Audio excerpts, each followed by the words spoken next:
thế giới quanh ta nè. Hãy tìm 1 triệu lý do để giữ nụ cười. Cuộc sống này chưa từng dễ dàng với ai. Có người mệt vì tiền, có người mệt vì tình cảm, có người nhìn bên ngoài rất ổn nhưng bên trong đã kiệt sức từ lâu. Con người lớn lên không phải bằng những ngày vui mà bằng những lần cố gắng bước tiếp khi cuộc đời không như ý. Có những ngày chỉ muốn nằm im, không muốn nói chuyện với ai, không muốn nghe thêm điều gì nữa, vì mọi thứ dồn lại quá nhiều. Áp lực, thất vọng, tổn thương, mệt mỏi cứ nối tiếp nhau.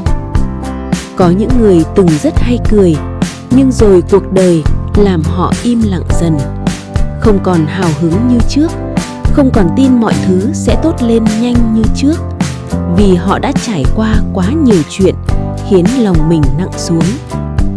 Con người ai cũng có lý do để khóc. Có người khóc vì mất một người quan trọng, có người khóc vì bị phản bội, có người khóc vì cố gắng mãi mà cuộc sống vẫn không khá hơn. Cũng có những người chẳng cần chuyện gì quá lớn, chỉ là họ đã mệt quá lâu rồi, mệt đến mức một câu nói nhỏ thôi cũng đủ làm họ bật khóc. Cuộc sống nhiều lúc rất công bằng, vì ai rồi cũng có nỗi đau riêng. Không ai sống mà chưa từng thất vọng hết.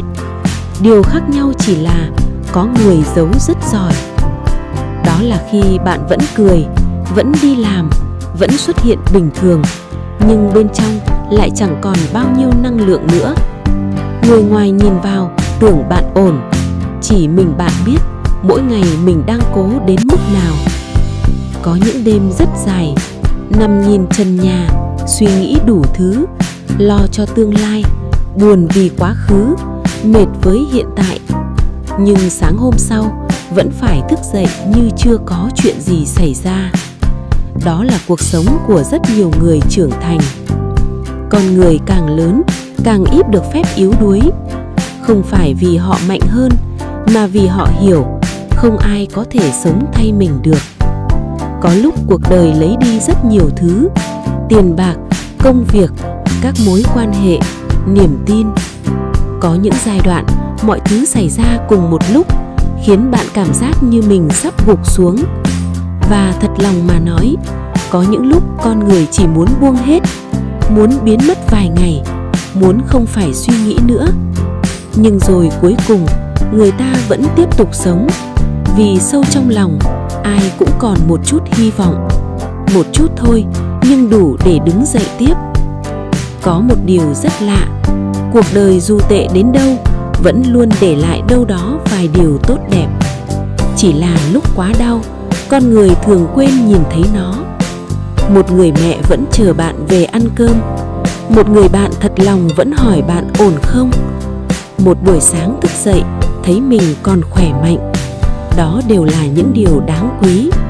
Nhưng con người thường nhìn vào thứ mình thiếu, nên càng sống càng thấy cuộc đời nặng nề. Có người cả ngày chỉ nghĩ về thất bại, nên quên mất mình vẫn còn cơ hội. Có người chỉ nhớ những lần bị phản bội, nên quên rằng vẫn có người thật lòng với mình.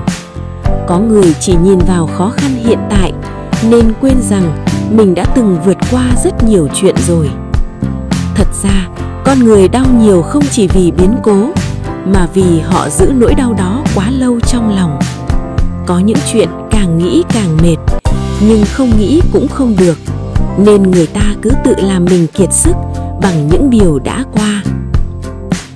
Có những người vì một lần thất bại mà nghĩ cuộc đời mình xong rồi, vì một lần bị tổn thương mà không dám tin ai nữa, vì một lần mất mát mà đánh mất luôn niềm vui sống. Nhưng cuộc đời không dừng lại chỉ vì bạn đau. Thời gian vẫn trôi, mặt trời vẫn mọc, ngày mới vẫn đến. Nỗi buồn lớn đến đâu rồi cũng phải học cách đi qua. Không ai cứu bạn ra khỏi tuyệt vọng tốt hơn chính bạn. Người khác có thể an ủi một lúc, nhưng người quyết định đứng dậy hay không vẫn là bạn. Có một câu rất đúng: nếu cuộc đời cho bạn 1000 lý do để khóc, thì hãy tự tìm cho mình 1.000.000 lý do để cười. Không phải vì cuộc sống dễ dàng, mà vì bản thân còn không muốn cứu lấy cảm xúc của mình thì chẳng ai làm thay được. Nụ cười không phải lúc nào cũng có nghĩa là hạnh phúc hoàn toàn. Đôi khi nó là cách con người tự nhắc mình phải mạnh mẽ tiếp. Có những người vừa khóc xong vẫn lau nước mắt rồi đi làm. Không phải họ không đau, mà vì họ biết cuộc sống vẫn phải tiếp tục. Người trưởng thành nhiều khi rất đáng thương, buồn cũng không dám buồn lâu, vì phía sau còn quá nhiều trách nhiệm. Cha mẹ, con cái, tiền bạc, công việc không cho phép họ gục xuống quá lâu. Nhưng cũng chính vì vậy, con người càng cần học cách giữ cho lòng mình một chút ánh sáng, một chút hy vọng, một chút tích cực mỗi ngày. Vì nếu bên trong tối hoàn toàn, con người rất dễ lạc hướng. Có những hạnh phúc rất nhỏ, một bữa cơm ngon, một giấc ngủ sâu, một người hiểu mình, một ngày bình yên không biến cố. Trước đây người ta thường xem nhẹ, nhưng càng lớn mới càng hiểu, sống bình yên đã là may mắn rồi. Không ai sống mà toàn niềm vui, nhưng cũng không ai sống mà toàn bất hạnh. Cuộc đời luôn có hai mặt như vậy. Quan trọng là bạn chọn nhìn vào điều gì nhiều hơn.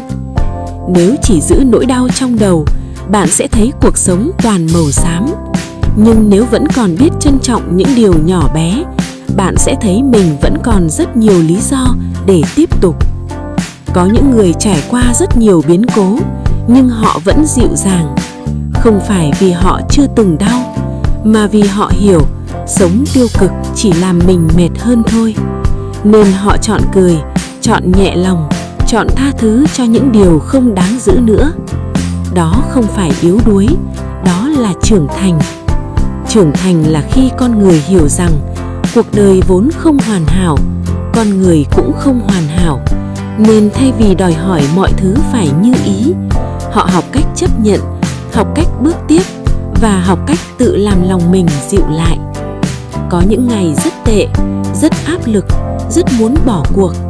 Nhưng rồi chỉ cần một chuyện nhỏ thôi, một lời động viên, một bản nhạc, một cái ôm, một buổi chiều yên tĩnh, tự nhiên lại thấy mình muốn cố thêm một chút nữa.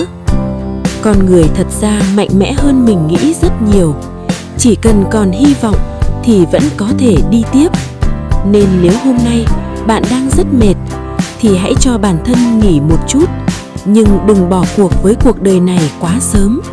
Vì sau tất cả những điều làm bạn khóc, vẫn còn rất nhiều điều đẹp đang chờ phía trước. Và rồi sẽ có ngày bạn nhìn lại quãng thời gian khó khăn nhất của mình, mỉm cười một cái và nhận ra may mà ngày đó mình không bỏ cuộc. Cảm ơn cả nhà đã xem cùng mình. Hẹn gặp lại cả nhà trong clip sau. Bye bye. Nhớ đăng ký kênh ủng hộ Hoa Nắng nhé.